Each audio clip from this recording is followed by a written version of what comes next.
Well, good afternoon, brothers and sisters, my beloved. I'd like to welcome you to Readings with Regina. And I want to make sure that I give a big shout out of love and appreciation to all of my subscribers. And I want to remind you once again to share these videos with your young ones. These videos are teaching tools. And what do we need to do for our own children? We need to teach them. We need to talk to them because the United States is truly showing itself for what it is. Have you all been checking out what's going on in Venezuela? Venezuela,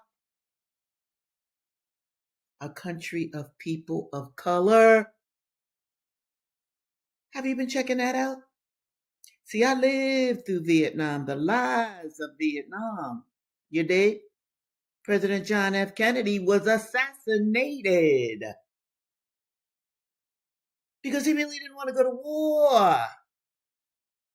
You see, the United States economy, they want to talk about Russia's a war economy. What do you think the United States economy is? But check this out. They're now trying to say that the president of Venezuela's a drug dealer and all that. Yo, they lied about Iraq. They lied about Vietnam. They lie us into wars regularly. Understand that. They want a regime change in Venezuela because they want Venezuela's oil. Just like way back when, in the 17th and 18th and 19th centuries, they wanted American land. The Europeans did. And so what did they do? They committed genocide on the Red Nations. Now, if you want further evidence about what I'm saying, do look into this book by Mumia Abu Jamal and Stephen Victoria, Murder Incorporated, Empire, Genocide, Manifest Destiny. And check this out. Senator Lindsey Graham on a news program on Sunday even used the words manifest destiny for going into Venezuela. Manifest destiny, the Europeans created that term, white Americans created that term, which means that God has given them the power and the right to invade other countries. Yes, and to kill all the inhabitants. That's what God wants. America is exceptional.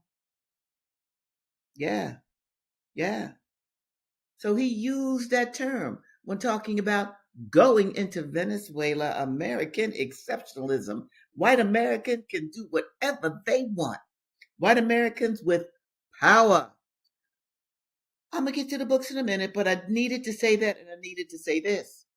With the government shut down and people who are on food stamps, and there's probably more white people on food stamps than black. They don't care about poor people. Do you think the oligarchs, the rich people here in this country, give a real good doggone about you? No. All right. So I want to get into the books. I'm going to stop myself now, you know, but I needed to say that to you because I never want you to think that we're living inside of some bubble, that I'm living inside of some bubble because I concentrate on the past. If you don't know your past, you'll make poor mistakes in the future. Now, you see my email strolling across the bottom of the screen. Dr. period Regina J at Outlook.com.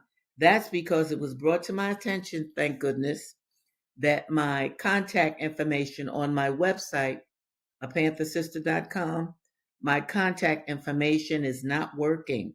The contact form is not working. So I'm having that looked into as we speak, but I just recently realized that it wasn't working. I hadn't thought much about it when I wasn't getting any messages or anything. I just thought, I might get no messages. Cool, right on. Boom. But people have been trying to contact me and could not get through. So that's why I'm letting my email, my business email, stroll across the bottom of the screen. And let me tell you this, Google. Oh, yes. They had shut down my business account. Yes, they did. I lost all of my people who have purchased books from me over the years, maybe about 100 people or so. Yes, that's what Google did. So I switched my business account to Outlook. We'll see how that goes. But let me get to the books right now. I'm going to start with Seize the Time by Bobby Seale. Oh, this is such a marvelous book. And it is published by Black Classic Press. And it was first published in 1970.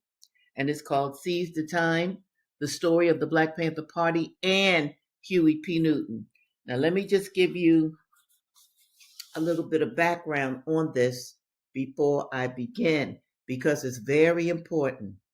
Bobby Seale actually wrote this book while he himself was a political prisoner. But his charges were less than those of Huey P. Newton. Huey P. Newton was charged with killing a police officer. He was facing the gas chamber. So Bobby Seale wrote this book while he was in jail to alert people about the genius of Huey P. Newton and to get as many people as possible to be influenced enough to either join the Black Panther Party or to at least be a part of it in some fashion. So now I wanted to read what Bobby wrote. He wrote a new introduction in 1991, and he was at Temple University, in Philadelphia, and I had a lot to do with that. This is 1991, okay? And this is Bobby Seale writing the introduction for, let me show it to you again. Seize the Time. Right on, right on. Here we go. Seize the Time was first published more than 20 years ago. I tape recorded and wrote most of this book under the strain of being a political prisoner in the San Francisco County Jail in 1969 and 1970. At that time, most protest organizations, particularly anti-war and civil rights groups, were targeted for attacks by all levels of government. Seize the Time was published while I was incarcerated and a defendant in two major political trials, consecutive racist political trials that I eventually won. Now imagine being charged with stuff in two different arenas, okay? Two different trials. They wanted to kill Bobby Seale. They wanted to remove that kind of black courage. Let me continue. I am often told that Seize the Time is a 1960s protest era classic. Whether it is indeed a classic or not, I'm uncertain. However, I am certain that the Black Panther Party for Self-Defense, as it was originally called, founded during that era and depicted in this book, remains a classic example of African and African American people's age old resistance to racism and class oppression. Looking back on that era and thinking about all of our dedicated members through the years, it is clear to me that our, quote, do or die, end of quote, revolutionary methods in racist America provided a contemporary example of struggle for oppressed people the world over. More importantly, the Black Panther Party exposed institutionalized racism and further defined the phenomenon of white America's self-righteous and fascist absolutism. In effect, Seize the Time continues to have universal appeal as an account of an oppressed people's struggle for human liberation, standing on our constitutional and democratic human rights. We made Malcolm X's philosophical polemics, quote, the ballad of the bullet, end of quote, and by any means necessary, come alive. The party initiated national black community survival programs, and working coalitions, politics with progressive white radical and people of color organizations.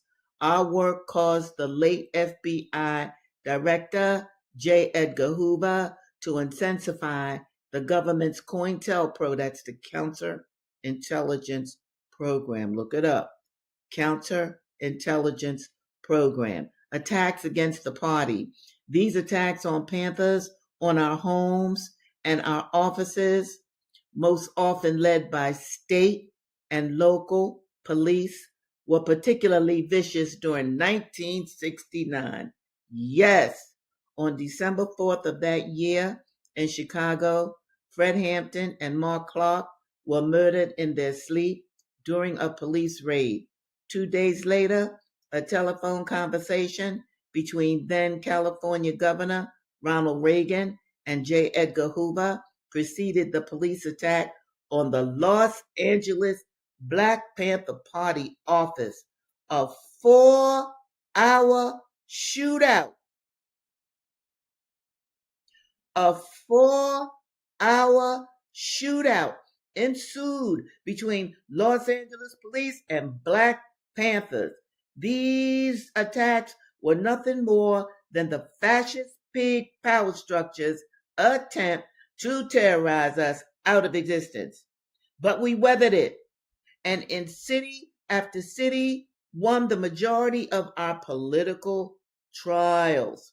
Tragically, 28 Panthers lost their lives, and there are still Panthers locked away in prisons across the country doing hard time on charges manufactured by the government. Now, I just want to add this little piece. This is Regina, not Bobby. Many Panthers had to go into exile too. They went into exile so that they would not be jailed like other prisoners that did hard time for being Panthers. I'm back to the book now. Seize the Time is also about the co-founder of the party, Huey P. Newton, during his political revolutionary glory days.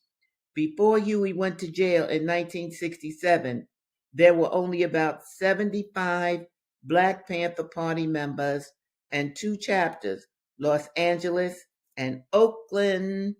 That's where I was, California. When Huey came out in 1971, there were over 45 chapters, 5,000 dedicated and politically educated Black Panther Party members. The statement has been made that the party experienced its most dramatic growth when Huey was in jail.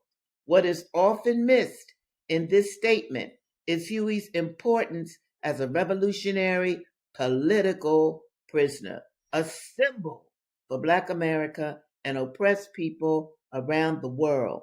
Whatever difficulties may have come Huey's way in later years, I think he will probably be best remembered as I captured him and seized the time. I agree. On August the 22nd, 1989, my friend and old comrade Huey was shot dead. Huey had not fallen victim to the many police guns and bullets, nor the prison death houses we both had faced. Huey had been killed by a young drug dealer. I am troubled by the question that if Huey P. Newton, who struggled against all odds in the 60s and 70s, could get caught up in the vicious cycle of Black community self-destruction, then where will this destruction end? Somebody has to deal with this. Somebody has to deal with all of this self-destruction. At this time, more than ever, we need activists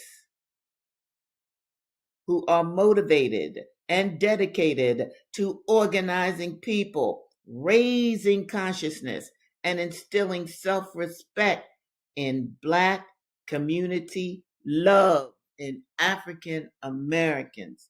We especially need creative Black youth who know our history and who understand that Black unity is the catalyst to help humanize this racist world. We need socially conscious activists who will work toward the ultimate goal of community control, as well as political and economic empowerment of our people. We need activists who cross all ethnic and religious backgrounds and color lines who will establish civil and human rights for all, including the right to an ecologically balanced, pollution free environment. We must create a world of decent human relationships where revolutionary humanism is grounded in democratic human rights for every person on earth. Those were the political revolutionary objectives of my old Black Panther Party. They must now belong to the youth of today. Bobby Seale, Temple University, Philadelphia, PA, February 1991. Oh my goodness. My Bobby Seale. Yes. Okay. Now, that was written 30 years ago. On Thursday, I'm going to write the original foreword that he wrote back in 1960, I think, 8. Okay? But I wanted to give you that by Bobby Seale. First of all, Bobby Seale is still around. And I told you, I think last week, that they named the street after Bobby Seale, the street that he grew up on. I love that. I love that. And those of you who are out there, you want to be community leaders, read these books. Go over the history of the Black Panther Party for self-defense. See what we did. See how you could use what we did. See how you can even improve on what we did. All right? That's what's up. And that's one of the reasons that Readings with Regina even exists. Because if I and others of the Black Panther Party for self-defense don't tell you about what we did, don't tell you about Black history, how you going to know it? It doesn't profit the oligarchs that run this country, that small number. Yo. So, make sure you use these videos as teaching tools. Now, my next book, To Die for the People. Oh, Huey P. Newton. Yes. And I do want you to understand this, people. When Huey P. Newton died, he was Dr. Huey P. Newton. Can you dig it? Yes, he was Dr. Huey P. Newton. And this book is called To Die for the People. And one of its real importance that I want to share with you is Toni Morrison, the great writer Toni Morrison. She helped him to write this book, okay, which is dedicated, Huey dedicated this to the fallen comrades of the Black Panther Party. Yeah, them 20 some, I think it was 27 or 29 brothers and sisters that were killed. Oh, Lord. Yes, I say a prayer for them regularly, just like I pray for you, all of my subscribers. Now, Huey P. Newton, this is what he writes. To die for the racists is lighter than a feather, but to die for the people is heavier than any mountain and deeper than any sea. That was Huey P. Newton. Now, part one, the party. The Black Panther Party is an ox for the people. He's quoting Mao Zedong. Now, with Huey, I wanted to go ahead and read to you the 10-point platform and program that he and Bobby Seale put together October 15th through 16th, which gave us the Black Panther Party for self-defense. And I want to go over this with you for these reasons.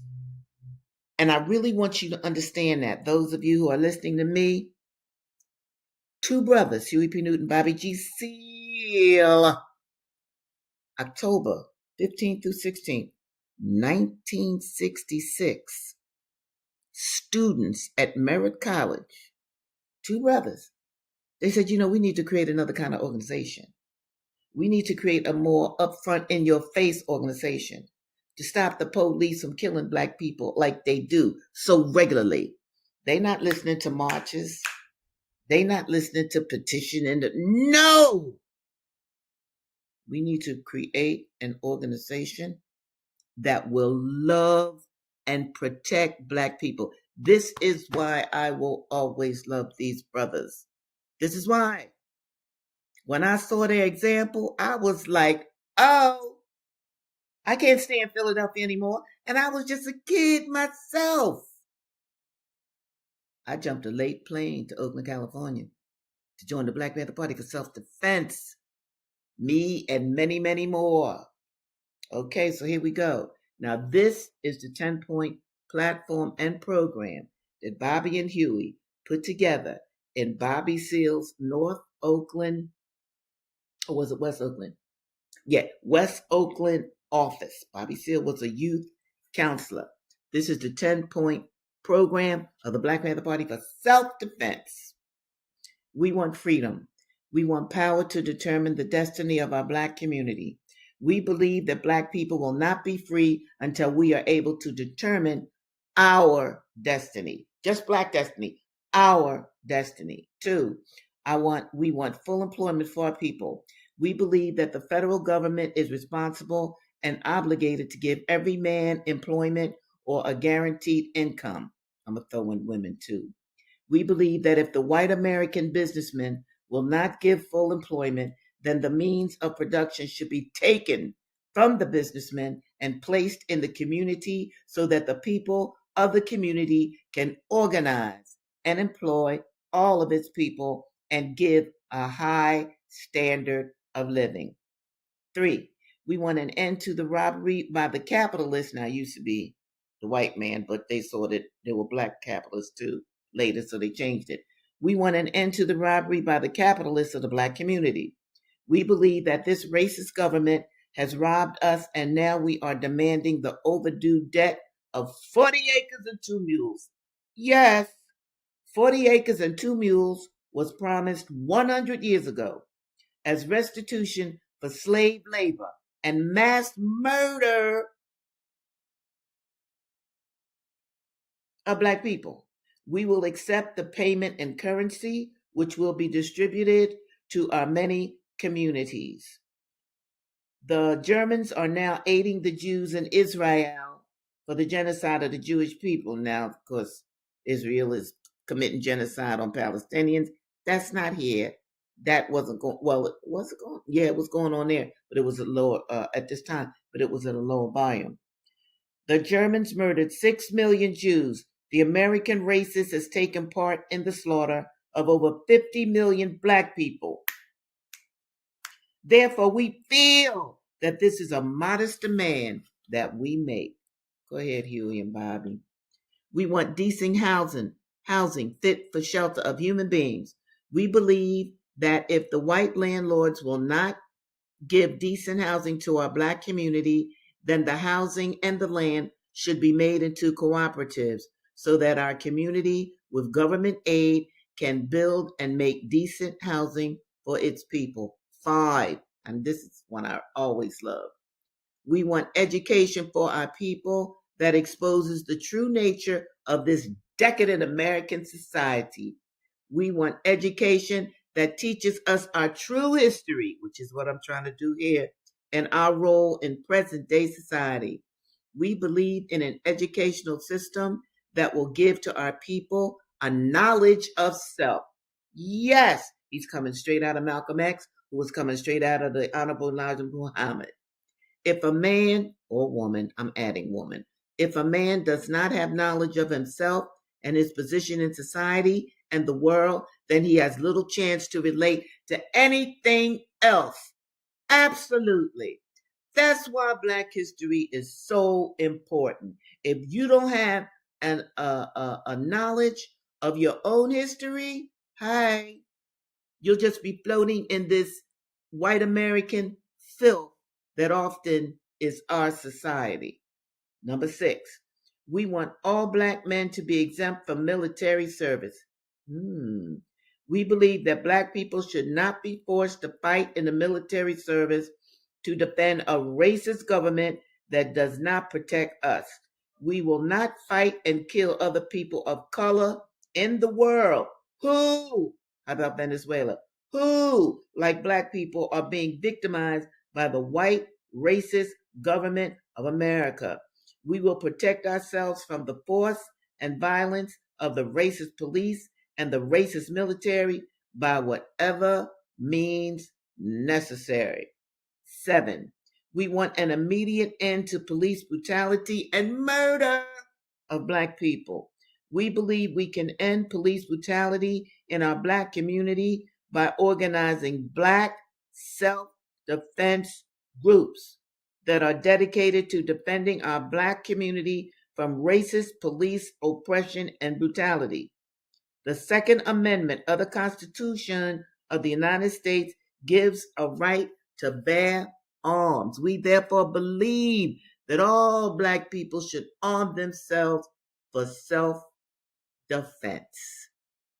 8, we want freedom for all Black men held in federal, state, county, and city prisons and jails. We believe that all Black people should be released from the many jails and prisons because they have not received a fair and impartial trial.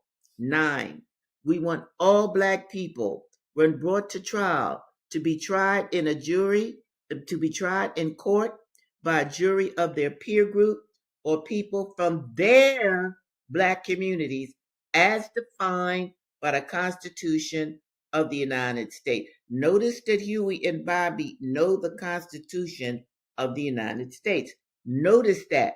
Do you, who are listening to me now, do you know the Constitution, the Declaration of Independence? Do you know these documents? If you don't, I encourage you to learn them. I encourage you to have your children learn them and teach them in a way that makes it fun. They don't have to read the whole document at once, but they certainly should know about their inalienable rights. We believe that the courts should follow the United States Constitution so that Black people will receive fair trials. The 14th Amendment of the United States Constitution gives a man a right to be tried by his peer group. A peer is a person from a similar economic, social, religious, geographical, environmental, historical, and racial background. To do this, the court will be forced to select a jury from the Black community from which the Black defendant came. Yes, we have been and are being tried by all white juries that have no understanding of the quote, average reasoning man, end of quote, of the Black community. Number 10, we want land, bread, housing, education, clothing, justice, and peace. When in the course of human events it becomes necessary for one people to dissolve the political bands which have connected them with another, and to assume among the powers of the earth the separate and equal station to which the laws of nature and nature's God entitle them. A decent respect to the opinions of mankind requires that they should declare the causes which impel them to the separation. Bobby put this in, by the way. We hold these truths to be self-evident. I think you all have heard that before. That all men are created equal, that they are endowed by their Creator with certain unalienable rights, that among these are life, liberty, and the pursuit of happiness, that to secure these rights, governments are instituted among men, deriving their just powers from the consent of the governed, that whenever any form of government becomes destructive of these ends, it is the right of the people to alter or to abolish it, and to institute a new government, laying its foundation on such principles and organizing its powers in such form as to them shall seem most likely to effect their safety and happiness. Prudence indeed will dictate that governments long established should not be changed for light and transient causes, and accordingly, all experience have shown that mankind are more disposed to suffer while evils are sufferable than to right themselves by abolishing the forms to which they are accustomed. But when a long train of abuses and usurpations, pursuing invariably the same object, evinces a design to reduce them under absolute despotism. It is their right, it is their duty to throw off such government and to provide new guards for their future security. Whoa, I didn't realize it would take this long to read this, but I think it is important that you all know. I will absolutely get to Assata on Thursday, but it is important that you know what these two very brave and creative people, let me change this banner before I go. I know you all probably together. Here we go. Yes, together we can create a new and better world. That's why we were sent to earth, I believe. Okay? And I do believe we were sent to earth. And I also believe that we were sent to earth for a reason.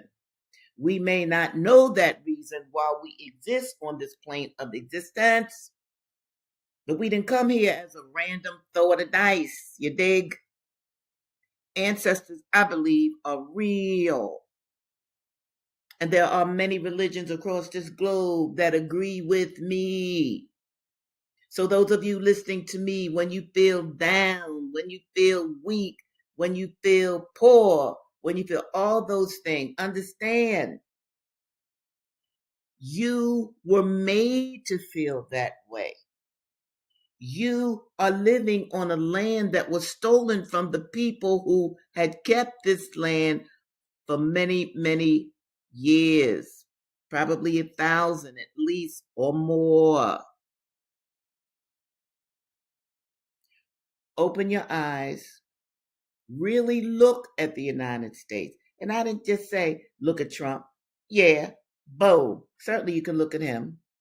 But look at the entire United States. Look at the laws that are instituted. Look at the wars that they keep promoting, swearing that they're not.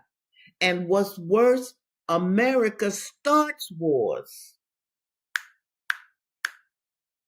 Do you know anything about President Maduro? Hugo Chavez before him? I'm sure you don't. Look into that. Did Maduro do anything to us? Now, this greatness lie, he sold us drugs. Oh, people who take drugs, that's who you need to get to. That's who you need to help modify their behavior. Because if you have the correct behavior, you ain't going. Drugs don't mean anything to you. But no, this is an excuse. This is an excuse. Because America, white America, oligarchical America, they want Venezuelan oil. Brothers and sisters, you know how much I enjoy coming on and being with you. And once again, do spread my videos. Don't just look at them yourself. Share them, and especially share them with children. And I've given you my email. If you have any questions or you want to say something to me privately, do get in touch with me. I love you all, and I look forward to being with you again this Thursday. And for sure, I will read Assata for sure on Thursday. Bye now.